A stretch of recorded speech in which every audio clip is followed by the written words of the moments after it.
Niks lekkerders dan met een goed boek op de bank met een glas whisky. Of zoals hier op het boek staat, serving suggestions. Best enjoyed in a comfortable chair with a glass of whisky. Preferably from Scotland. Water, ice or mixer are optional and not frowned upon. For best results, read outdoors when the sun is shining or indoors when it's raining. Ja, ik kan gewoon niet beter aansluiten. Een goed whiskyboek, niet te moeilijk, dat is waar het om gaat. Dus ik heb een goed idee voor je. En ik ga even de schrijver bellen. En dan komen we zo bij je terug. En dan weten we alles, welk en wat boek. Niks mooiers dan whiskyboeken.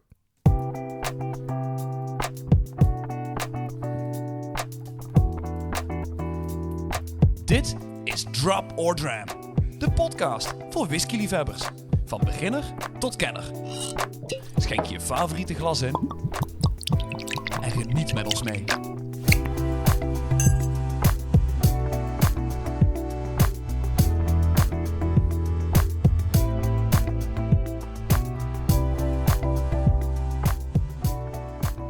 Ja, en genieten, dat doen we wel. En dat doe ik soms met een goed boek. Dus ik krijg regelmatig de vraag, wat is jouw favoriete whiskyboek? En dan moet ik altijd denken, moet dat een technisch boek zijn? Moet het een leuk boek zijn? Moet het over de geschiedenis gaan?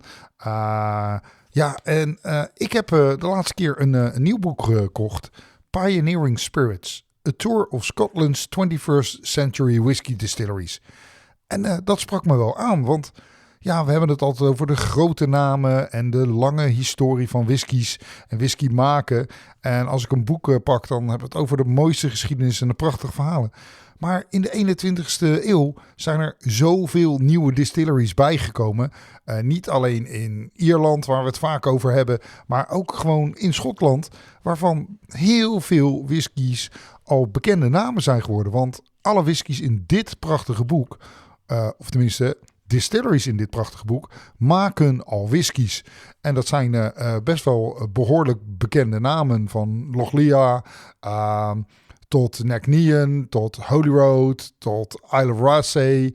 Ja, noem ze maar op. Er komen zo vreselijk veel whiskies aan bod. Dus het werd even tijd om erin te duiken en jullie mee te nemen in een van mijn favoriete whiskyboeken van dit moment. Pioneering Spirits van David Stirk. En nou wil het zo dat ik David wel ken. Dus ik denk, ik ga hem even een belletje geven. En dan gaan we eens eventjes lekker babbelen. Wel in het Engels, mensen. Maar tegenwoordig kunnen we alles met Google Translate vertalen. Dus luister eventjes mee naar het gesprek wat ik had over zijn nieuwe boek Pioneering Spirits. En over nieuwe distillerijen en nieuwe kijk van whisky in de 21ste eeuw. Ook voor Schotse distilleries. Dit is Drop or Dram. I'm joined by David Stirk, Pioneering Spirits. David and I go back a long time. Drinking whiskey mainly, promoting brands and whatever. But one of my first whiskey books was by David. And now he put out his new book, Pioneering Spirits, Tour of Scotland's 21st Century Whisky Distilleries. And that I find that very interesting because whenever we talk about distilleries, we talk about whiskey, we talk about the heritage and the old distilleries and the big names, well-established whiskies. But there's so much going on in the 21st century by new distilleries, new whiskies. And David decided to make a book out of it, or better, more or less a tour guide, I think, out of it. And he visited some of these distilleries, and some of these distilleries we covered in our previous podcast, like Holy Road, Kingsbarns, Glenwivis, Necknean.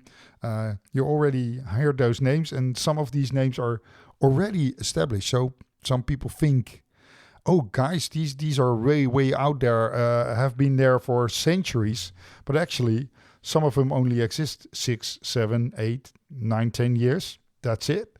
So no huge history. So David, thank you for joining me at this moment. I've got the book, beautiful piece of book, way too cheap for what you put out there. So my compliments. It covers all sides of distilleries. It covers interviews. It covers well, just tell me, how did you came about this beautiful whiskey book? Because it's a whiskey book, but it's completely different than a whiskey book. If I kind of bill it as not being a whiskey book because I don't actually drink. I mean, I taste a few whiskeys in while I'm there, but I don't talk about them. I didn't want it to be another tasting guide. But I think the genesis of the idea was that when I was working at Cadenheads in Campbelltown, they were building Glengyle distillery. And it didn't occur to me at the time or until many, many years later that Glengyle was the first distillery ever built in Scotland to be self-sufficient, to bottle all of its produce as a single malt. That had never been done before. So you go back the 400 years of the history or whatever, really back to when it was a proper industry. Everything had been built to supply blenders, to supply other markets. It was never built to supply from its own base. So the 21st century is the period of distilleries being built to be self-sufficient. And that's kind of where I wanted to pick up. So I say I was very, very lucky that I was at Glengyle on the day it opened. And then I start the book on the tour, more or less on the 20th anniversary of Glengyle. I was there actually on the day doing my tour 20 years later. And in that period, we have had something like 40 distilleries built. So I covered 25 of those that have actually released whiskey. And there's a couple of omissions, which I mentioned in the book and explain why they're not in there. So that's it. Yeah, I thought I'd go around the four corners effectively, minus Shetland and Orkney, although maybe in a few more years we'll have whiskies from them as well, new whiskies. But the four corners of Scotland are covered. And I didn't want it to be technical. I didn't want it to be a review of the tours. So if you go and get to visit Annandale or Holyrood or Ardbekey, I don't want it to be me just writing what the tour was. What's the point in that? What I wanted to do was travel around these and give you an impression of the area, of the feeling, some funny stories, bits about Scotland and the local area. So it was a bit more sort of Englishman living in Scotland kind of approach to the book. So there's a bit on language in there, and there's a bit on golf, and there's a bit on customs and traditions and things like that. So it's supposed to be meant for fun. You can pick it up, read a bit, put it down, pick it up, read a bit. And that was the idea. Yeah, and it's really, really enjoyable. And whenever you see the pictures, there's always some form of whiskey barrel or glass in there, but also, like you said, so many anecdotes by the people that actually work there. Also a little bit about their history and how they came into the whiskey industry. Yeah, mainly by coincidence. That's nobody that I read about have ever done so. I've got a degree at distilling and brewing in Edinburgh University. They might have now, but never started out that way. It's pure coincidence. Like our business as well. We came into the drinks industry pure by coincidence. And it was all I ever wanted to do. I actually pursued it at university, but that was the beginning of the generation of people actually wanting to come in. But you're right, the guys who are graduating with the Heriot and Watt degrees, they're the ones you'll meet doing the stills, doing the mashing, the people you'll meet out at the festivals. And because when we started, if you remember, all the brand ambassadors were distillery managers, blenders. You didn't have brand ambassadors. They had the odd guy, yourself doing Glenrothes, and me working for Cadenheads. Although I wasn't a brand ambassador, I was the one picking the casks. It's a complete change now, and you'll get a good mix now of people who have left other careers to come into whiskey because they love it. People like Matt Mackay, who's a good friend of mine at Bimber. And then you've got other people who, but you said, just purely by coincidence, a job was going, they were doing something else, and they've moved in that way. But definitely the guys who are the graduates of the Heriot Watt, they're the ones twisting the knobs, turning the valves, filling the casks, and looking after all the other bits and bobs. And that's why we've got good whiskey out there, because if we would be doing that. As I say, at festivals, we're great about talking about it, getting people enthusiastic about it, and getting into the spirit of it. But don't let us put peat on the fire or fill a cask or whatever. Then horribly wrong. Run the distillery. Yeah. No. Yeah, run distilleries from a computer, not from. No. We're not cut out for that job. Well, you might be. You've been in the industry quite a long time, and you did well, like you said, Caden had. You had your own company as an independent bottler, which you also wrote a book about independent bottlings. But I think we should come back to that next time and review that, because we never did an episode about independent bottlings, and there's so much mystery involved and misperception, I guess, from what is an independent bottler. But now, like you said, Pioneering Spirits is all about a tour of Scotland's 21st century whiskey distilleries. Mainly, distilleries are making whiskey, like you said, for making whiskey. The time we got involved in whiskey, there was single malts were just coming up. When I started drinking in the late 80s, 90s, beginning 90s, blends were going away, distilleries were closed. Single malt was finally climbing a little bit, but most of the distilleries didn't make single malt intended to be single malts. And with this book, you show distilleries are making single malt to be single malt and not the other way around. Yeah. And it's amazing how few of them supply any product for blending. Yeah. Very, very few of them do. Some have contracts where they'll sell some stuff. Inchdenny, for instance, quite an interesting example. Not open to the public at the moment, although I hope they'll change that because it's a fascinating place. But they were built to provide 70 to 80% of everything they do to blenders. But they're the anomaly. They're the odd one out of the 25. So it's a complete sea change, and the industry at the moment is now making more malt whiskey than it is making grain whiskey, and that hasn't happened since the invention of the continuous still. So we've got a complete change in the industry, a complete change in the consumer and what they want. And as you said, when we first started, if you went to a festival, you could get the big names, you could get the ones you knew about, but if you wanted a bottling of a Tormore, or if you wanted a bottling even of a Speyside, they just didn't exist. You had to get an independent if they had it. And now you go to a festival and they haven't got one bottling. Tomatin's a good example. When you and I started, I think there was the Big T, if you remember that one. Yeah. Other than that, nothing. No. And now if you go to Tomatin, they have, I don't know, 20 releases a year or something. You can't keep up with how many different bottlings there are. So yeah, it's a complete change in what people want, what they expect, and how it's presented to us.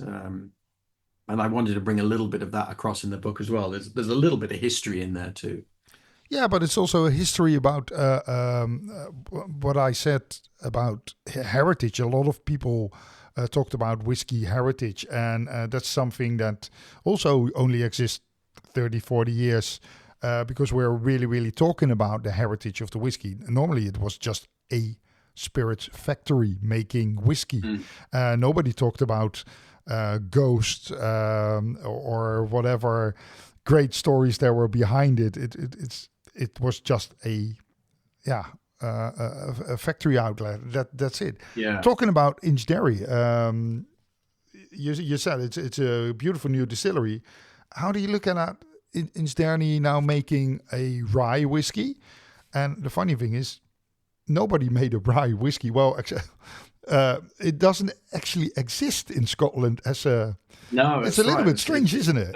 That's why they called it rye law. Just as a bit of fun. I think we'll see a change in how we're able to label things in the future. But this is all challenging these Scotch Whisky Association rules, which, of course, if you think about them, they've been challenged every second, third decade since things began. You imagine when they invented the continuous still, that challenged everything that had gone on before. The size of stills, that was challenged. The mashing techniques, the distilling techniques, when did it go from being one still allowed to being two stills, all these kind of different things. So Inchderry and Arbiki have both, and actually Borders have all made rye whiskey. And I think Arbiki were the first one to bring it out, and then Inchderry have done this rye law. It's a really interesting project. It's a fantastic whiskey, very, very interesting whiskey. I'm not certain readers of my book will rush out to buy it, No. though, at 120 or 30 euros a bottle for what is a 4 or 5 year old whiskey. But they're also making an oat whiskey there as well. And they also have their own single malt. And Ian allowed me to have a little sample of all three that they were doing, a couple of each. Uh, the oat was not to my liking, but I think that takes a little bit more time. But the most interesting of all three was the single malt. So they're waiting until that hits a certain age, and that will come out. I anticipate a lot of people will be very interested when that comes out. But they're doing it because they can. They've built the distillery to allow them to use these different grains. And one of the big problems with certainly rye and oat is that they can clog up a system. So a standard malt distillery will really struggle to put rye through their mash and filters and everything. Inchdenny has been built with a specific mash filter that allows them to do this without clogging up the system. When I was at Holyrood, they had used a certain type of ancient barley, and that had clogged up the system and flooded the whole thing.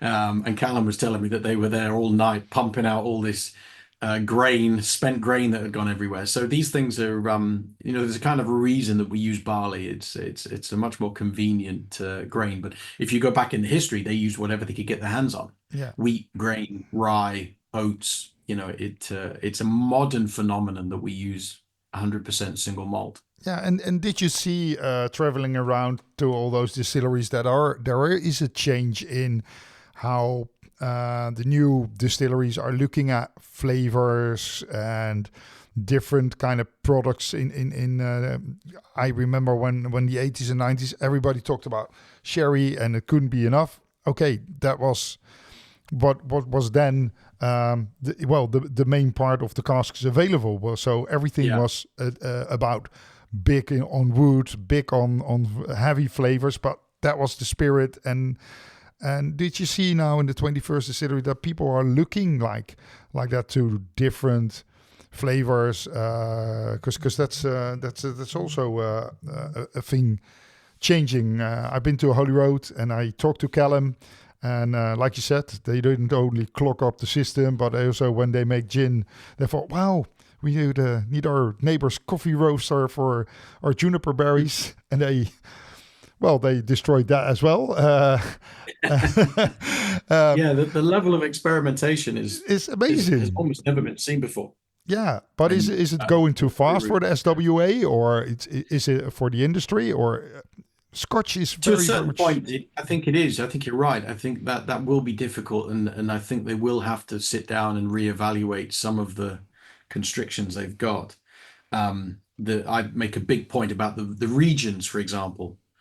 This idea that there are only 5 regions in Scotland is a complete nonsense. Fife needs to be its own region. Islands should be their own region. You could have Hebridean as a region. You could have borders split into 2, all these different things.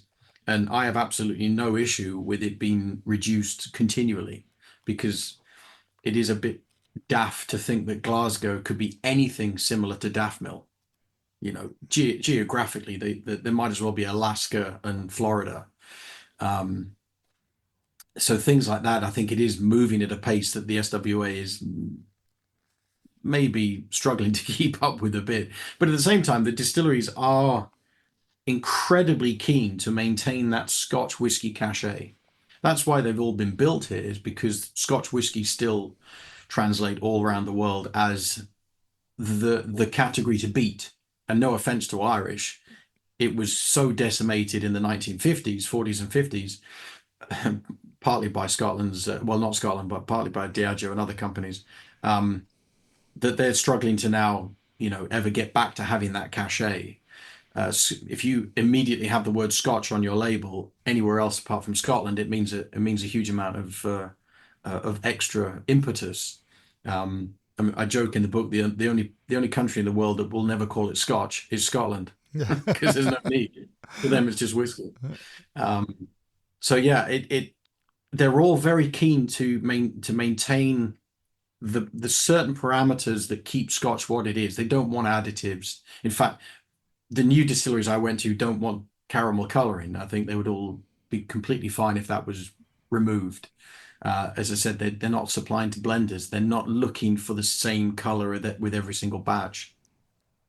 But they are hugely experimenting. And to come back to your original point, there's a funny sort of movement in the industry at the moment. So parts of it are so adamant that sherry whiskey is the be all and end all. And I'm not naming any names, it doesn't really matter.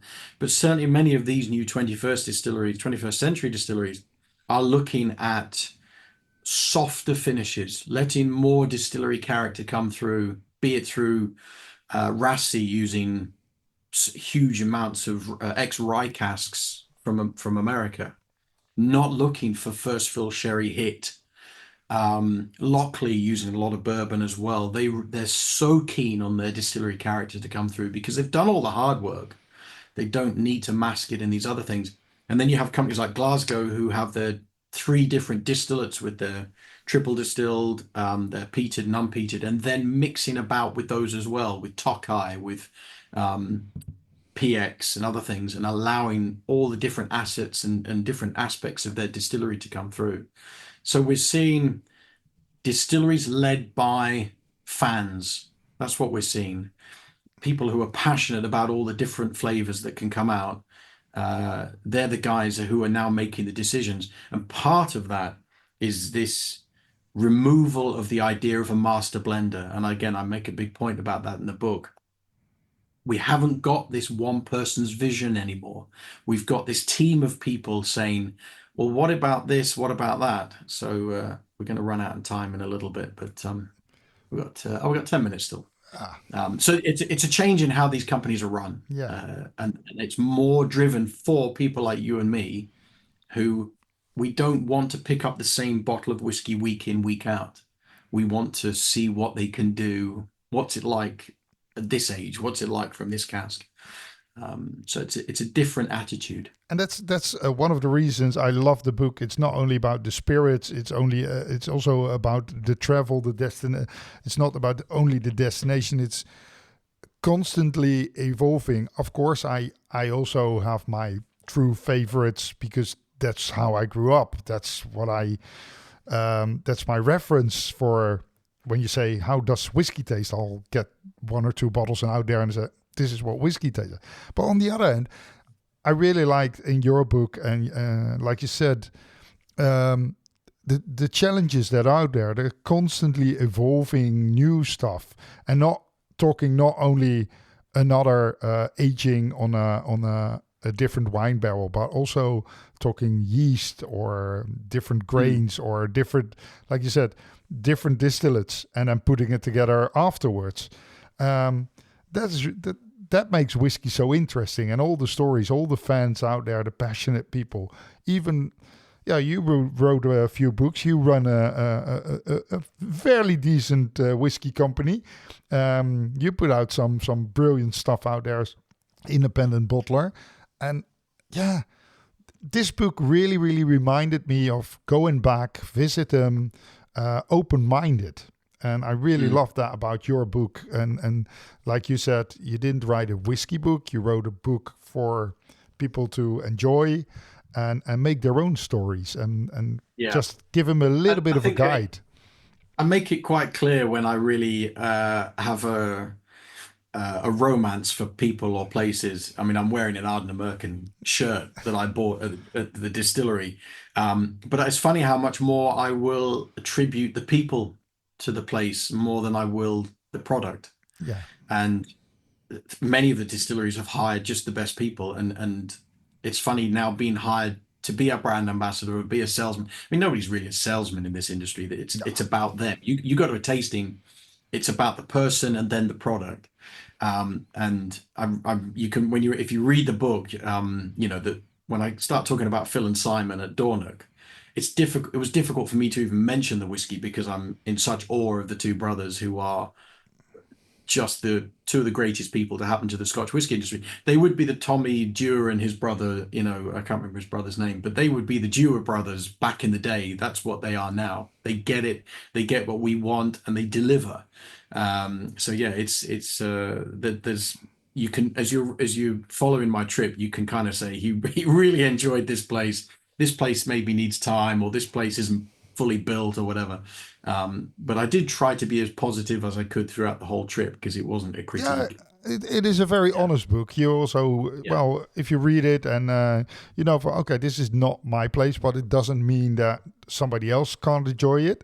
So everybody's different. And otherwise, we only have one distillery and one bottle, and that's about it. So, no, I really enjoyed it. And like you said, you bought the shirt. I bought the book. It's not sponsored or anything.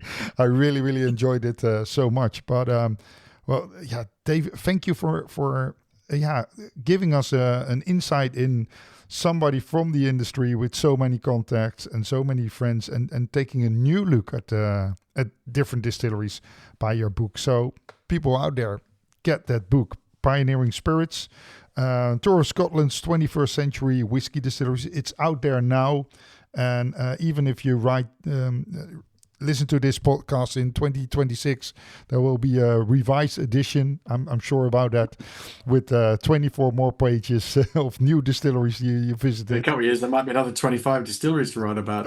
Probably. Yeah. Putting out new spirits. The only thing I can say, just keep exploring, enjoy it from your couch with this lovely book and a dram, or visit the country and see people. And we'll definitely see you on festivals and events soon. So, we're running out of time already because, it's almost 25 minutes of recording. Before people get sick of it and sick of us or me, get the book, get yourself a dram, enjoy. But David, I want to thank you so much for coming on our show. And it's been great seeing you and talking to you. Pleasure, Dennis. Okay, cheers. Thank you. Bye-bye.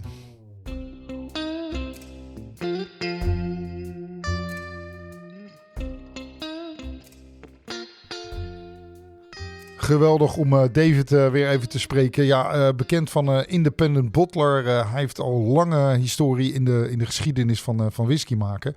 Maar dit was echt superleuk om hem eventjes een kijk te geven in zijn nieuwe boek. Een absolute aanrader. Waar het eigenlijk gaat over de distilleries. Niks over de whiskies eigenlijk. Ja, af en toe wordt er wel doen. Maar anekdotes, verhaaltjes. Hoe komt het erbij? Hoe zijn de whisky distilleries ontstaan?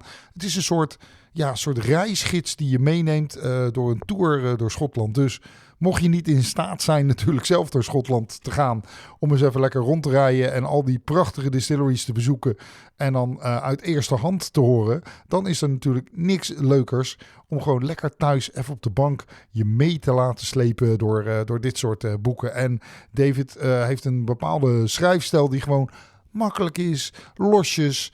En hij heeft het tegen een waanzinnig scherpe prijs. Het is ook nooit bedoeld als whiskyboek om geld aan te verdienen. Het is echt om liefhebbers te plezieren en mee te nemen in de wereld van whisky en zijn en mijn wereld. En ja, dat konden we niet beter aan de hand van dit boek doen. Dus whiskyboeken. Ja, ik denk dat we daar nog wel meer uitzendingen over gaan maken.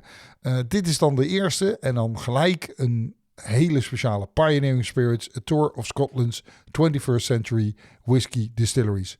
Dus ik zeg, schenk een lekker glas in, pak een boek, ga lekker genieten en laat je meedwalen in de mooie reis van whiskies. Ik ga dat ook doen, dus tot de volgende keer. Dag.